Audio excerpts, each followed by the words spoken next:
Europe 1, il est 7h44. Et si on mettait un visage sur ces fameuses petites retraites? Manuel Valls a annoncé hier qu'il n'y aurait pas de gel pour les pensions de ceux et celles qui perçoivent moins de 1 200 € par mois. Jean-Philippe, c'est le cas de votre invitée. Elle s'appelle Annick. C'est l'interview vérité d'Europe 1. Bonjour Annick.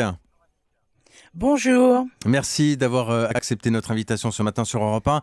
Je vais vous présenter en quelques mots. Vous avez 65 ans, vous êtes retraité, 4 enfants, vous avez perdu votre mari.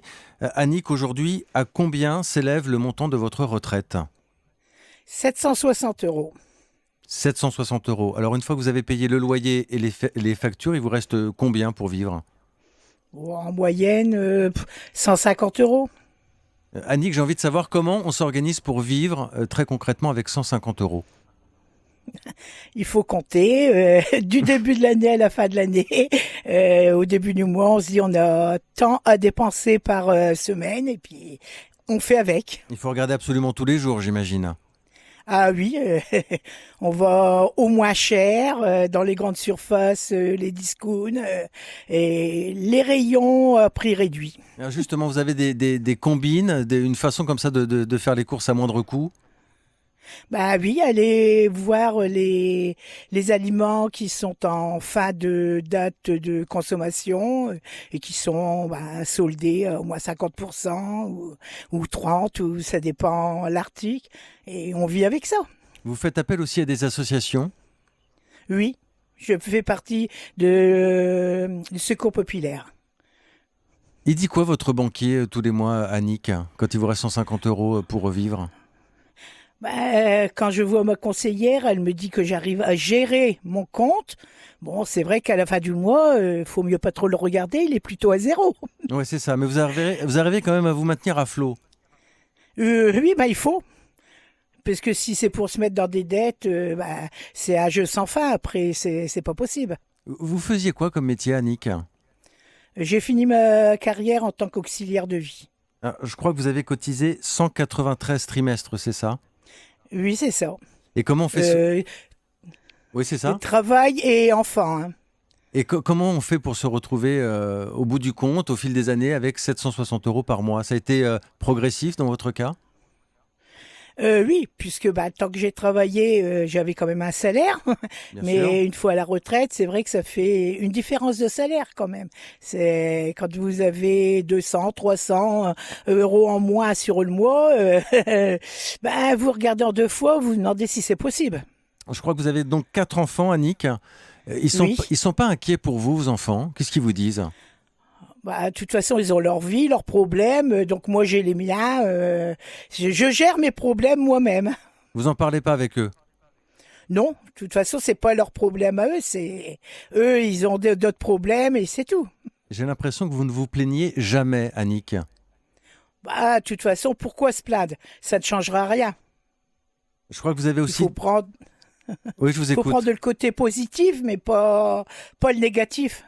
Je crois que vous avez aussi 12 petits-enfants.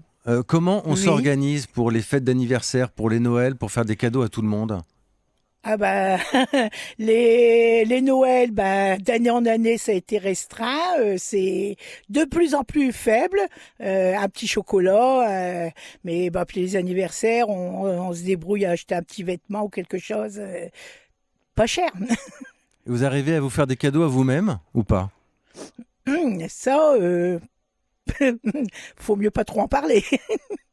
Quand vous entendez, Annick, que finalement les petites retraites ne seront pas concernées par le gel, vous dites ouf ce matin ? Oui, quand même, puisque la vie, elle va continuer à augmenter. Si nos retraites avaient été bloquées comme c'était annoncé avant, je sais pas comment on aurait pu faire. Alors, c'est vrai que souvent dans l'actualité, on parle de petits coups de pouce, on parle de 20, de 30 €. Souvent, on se dit, c'est pas grand-chose. Vous, 20 ou 30 €, ça change la donne, non ? Oui, c'est toujours ça en plus pour vivre. Hein. C'est toujours un petit plus, une petite chose qu'on peut se permettre qu'on se perdrait pas avant. Annick, comment vous percevez les discours politiques de ces derniers temps ? Quand on dit que c'est la crise, quand on demande aux Français de faire des efforts en permanence, vous les voyez comment, ces politiques ? Ils pensent qu'à eux, hein, ils voient pas plus loin que le bout de leur nez. Hein. C'est qu'ils viennent vivre avec une petite retraite et on verra après. Qu'est-ce que vous leur dites ? Ils vous écoutent ce matin ? Ah bah, réfléchissez un petit peu, donnez un petit peu de votre retraite, hein, et puis le petit français ira mieux. Est-ce que vous votez toujours, Annick? Euh, oui, mais pas pour pas, c'était là, j'avais pas fait bon, on n'en parle pas. Oui, vous êtes J'ai fait abstenu. les maires, c'est la commune, c'est pas pareil, mais haute, c'est pas la peine. Annick, il y a d'autres gens dans votre situation aujourd'hui autour de vous, des amis, des voisins? Bon, j'ai ma voisine qui va se retrouver là, à la retraite au mois d'août. Ça va être dans les mêmes conditions, hein. Elle va perdre 300 € bientôt. Alors, ça sera plus le même train de vie. Comment vous gardez le moral au quotidien? Oh bah je m'occupe et puis bah je prends le bon côté des choses. Je fais partie d'une troupe de théâtre donc ça aide beaucoup et puis bon bah il faut voir que le bon côté, hein. Faut toujours aller de l'avant.